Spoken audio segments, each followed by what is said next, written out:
in their imagination.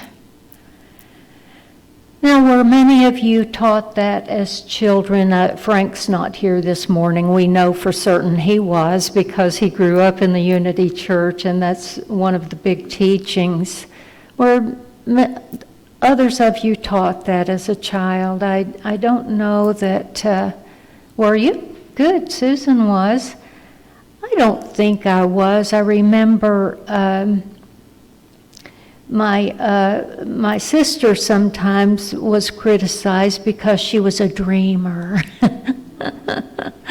And I do remember that. And so we didn't know as much about consciousness then and creative potential as we do now. And so we know now how important the imagination is. And we also know how important it is if we have a healing need to use our imagination to visualize the perfect outcome, don't we? We sure do. We certainly do. We visualize the perfect outcome. And you might even find this is best too. I know that in the last year, a lot of things have been turned upside down. And the news has focused so many times on the negative and whatever was going on in the world. And that's what grabs headlines, and we understand that. But I would suggest not sitting around and watching 24-hour news. As a matter of fact, don't immerse yourself in it that much. You might want to look at the headlines, but then use those for your prayer list. Okay? And use those to imagine, to visualize something instead of worrying. Something wonderful taking place there. And even the fighting that's going on over there now in Israel, we certainly are sorry to know about that, and we hoped that would never have happened again. That was our hope. But let's use our imagination, if we can, to see a free country, the Palestinians, the Jews, living side by side in peace. Let's imagine that. And we can help them more by doing that than any other thing we might ever endeavor to do. So let's imagine peace there. In his book, The Winner's Edge, writer Dennis Waitley tells of high school basketball players who learned the power of holding something firmly in their imagination. The students were divided into 3 groups. Group 1 was told not to practice shooting free throws for 1 month. Group 2 was told to practice shooting free throws in the gym every afternoon for a month. And Group 3 was told to practice shooting these free throws in their minds every afternoon for an hour for a month. And frankly, I can hardly imagine a group of athletes after sitting in class all day, dressing out, going to the gym, sitting in the bleachers, and just thinking about shooting free throws for an hour every day. I suppose it's all in the name of research. It's hard to keep our minds on anything for a while, isn't it? I know we'll start out to meditate, and then 2 seconds later, our mind's already onto something else. We'll start to something as silly as, I don't know if men do this, women will say, well, I'm going to hold my stomach again, and I'm going to exercise those muscles. And, like 3 seconds later, you're thinking, oh, I forgot already. But it's really hard. It is really difficult for our minds to settle in and just allow what needs to be. But the more we practice, the more we can do it. But I want you to look at these results from this research that I just mentioned. Group 1, the no practice group, slipped slightly in their percentage of free throws. Group 2, the students that practiced, they increased their accuracy by about 2 percentage points. And guess what? With Group 3, they also increased their accuracy by the same percentage points as the group that actually practiced. It was researched, it was controlled.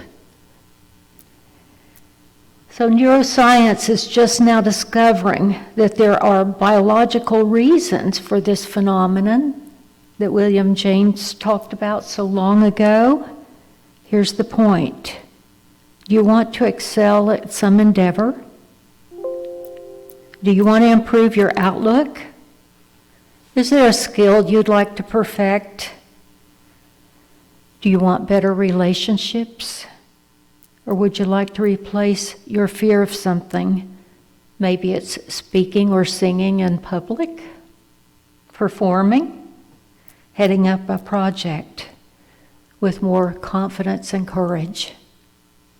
If so, then doing this mental practice, holding a vivid image of what you want in your mind, is as important as the physical practice. Now, in all areas of the Olympic Games, we know that they've been practicing this for at least a decade with great achievements. And we know that we can do it in our own lives too. The time you spend seeing in your mind what you're trying to accomplish helps bring it to pass. To remember that. So I don't mean we have to sit down and imagine something for an hour every day. That would be a bit tedious, wouldn't it? It's as simple as holding a vivid mental picture of what you truly desire and return to that as often as possible. Imagine your success. Visualize yourself doing that thing that you fear. Get it in your mind, then imagine that success over and over and over again. You can do it. I know when Sherry was a little girl, she would imagine herself sitting in front of a group playing her violin, didn't you, Sherry? She did, over and over and over again on a stage, playing that violin and performing. And she's done it all her adult life. And I believe that we do that with the every instrument that we pick up. Don't we, Charles? Dennis, we imagine that we can do it first. Yes, we do. We see ourselves doing whatever it is first. There was a little 3-year-old boy named Jonathan, and I read this story about him. He's gifted, he's precocious, outspoken. When his parents took him to a restaurant, he ordered a grilled cheese sandwich. The waiter said, "Jonathan, I'm sorry, we don't serve grilled cheese sandwiches." So Jonathan said playfully, "You have a grill, don't you?" He answered, "Yes." So Jonathan continued, "You have cheese, haven't you?" "Well, yes, we have cheese." "And you have bread, don't you?" "Well, yes, we have bread." "Well," he said, "I'll have a grilled cheese sandwich." 3 years old, you may think his parents should have taught him better manners. But please don't let that sway you from seeing the miracle of this child asking for something in it that came from his imagination. So the smiling server returned after checking with the chef and told the boy that they would be happy to fix him that grilled cheese sandwich. He says, I'll have a milkshake with it.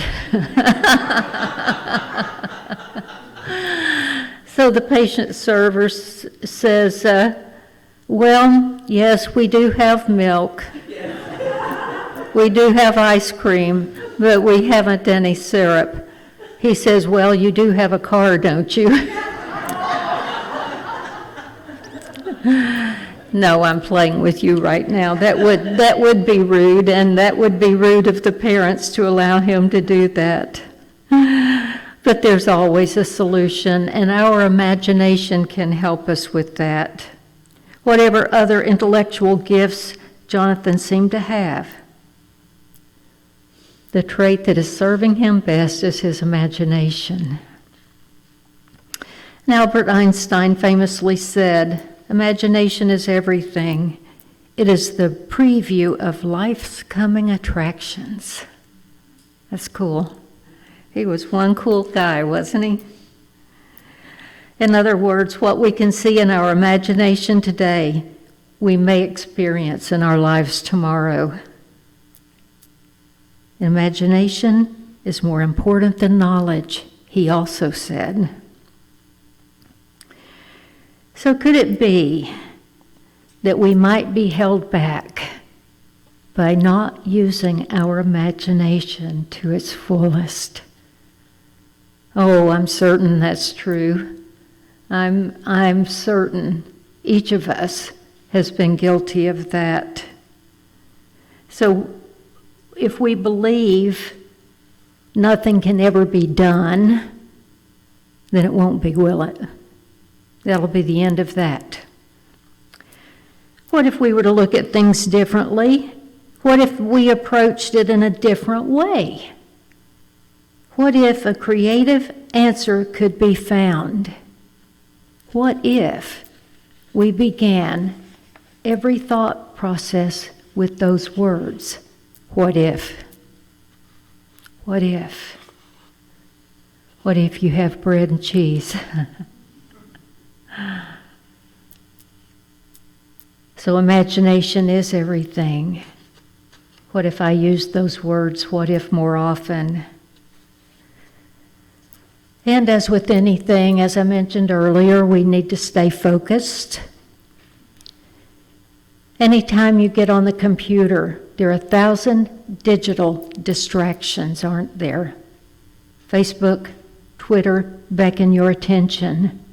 Posts and comments need to be responded to. Emails flood your inbox. You can justify it if you try, if you want to. You might say, well, this is actually helping my marketing plans with my business. That's a good one, or whatever it is. But I don't know about you, but it seems that every time I have my computer open, I have way too many tabs open. Do you? Way too many tabs open. And that's the way it is with distractions. Maybe we need to make ourselves a list of the things that we need to accomplish and use our determination and our strength. I told you I'd use that word, didn't I? Our strength and determination to stay focused, stay focused on that which I need to do. I will remind myself of that. Sometimes I'm on the computer and I'm supposed to be sitting there working on what I'm going to say on Sunday. And the next thing you know, I've gotten off on I don't know, I'm looking up something I had no desire to look for when I sat down at the computer. But that's the way it is. They make these things so they will be distracting. They'll get your attention. You'll jump over there when you need to be right here and focused. And so what I will remind myself to do, stop that, close that tab, get back to center, focus on what it is you need to do. Focus. So in using our imagination, we come up with a plan. We see something that we would really love, and then we stay focused on that. Remind myself that spending, and I don't play games on the computer. I never have. Something I don't want to do. But here's the truth of the matter. If I'm spending all afternoon playing games instead of doing what I need to do, then I'm going to have more problems than no imagination, aren't I? I might not have a job. There are a lot of things that won't get done. But focus, strength, determination, faith. I may just use every one of Charles Fillmore's 12 powers today. And on any good day, I do use all of those 12 powers. Do you? But right now, I'm going to focus. I'm going to focus on imagination. Can you think of some people that stayed focused? They used their imagination, and we're grateful for that. What about Gandhi? He imagined his countrymen being free, independent. He imagined that.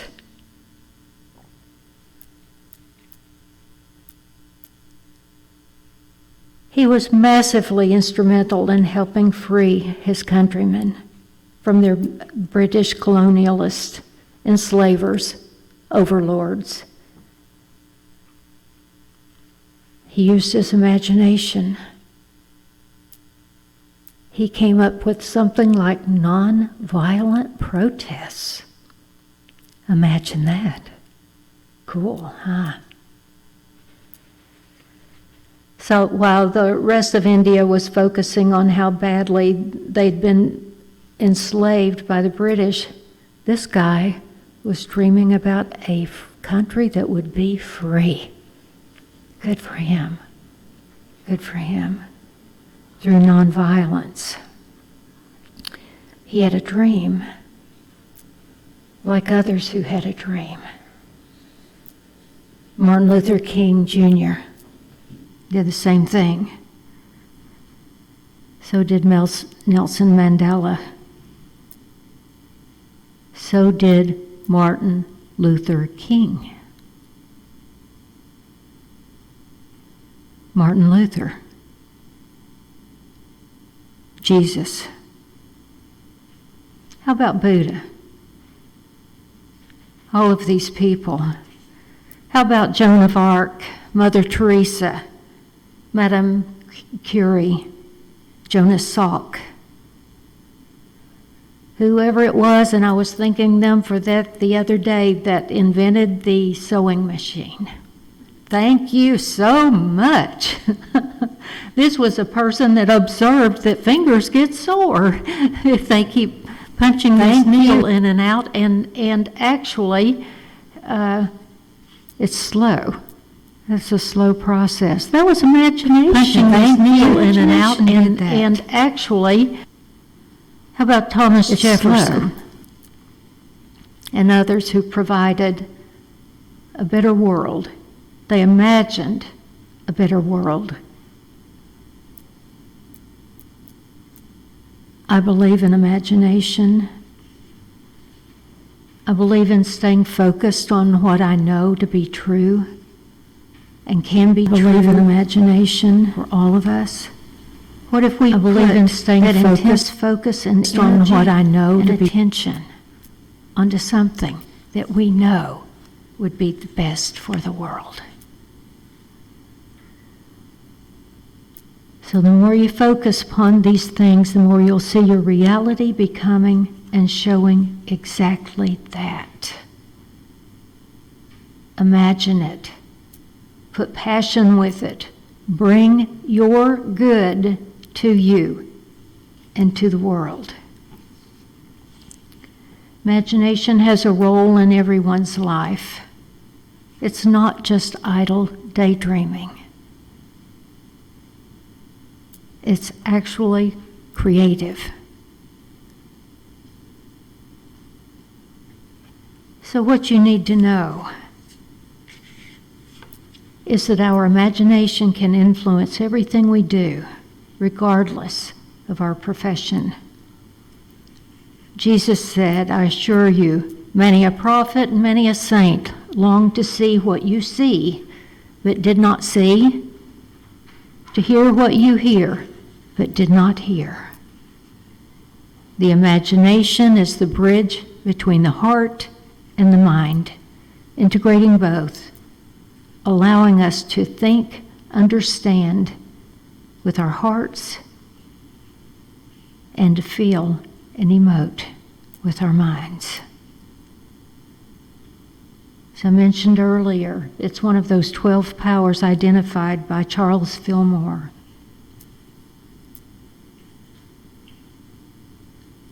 Einstein is also quoted as saying, logic will get you from A to B.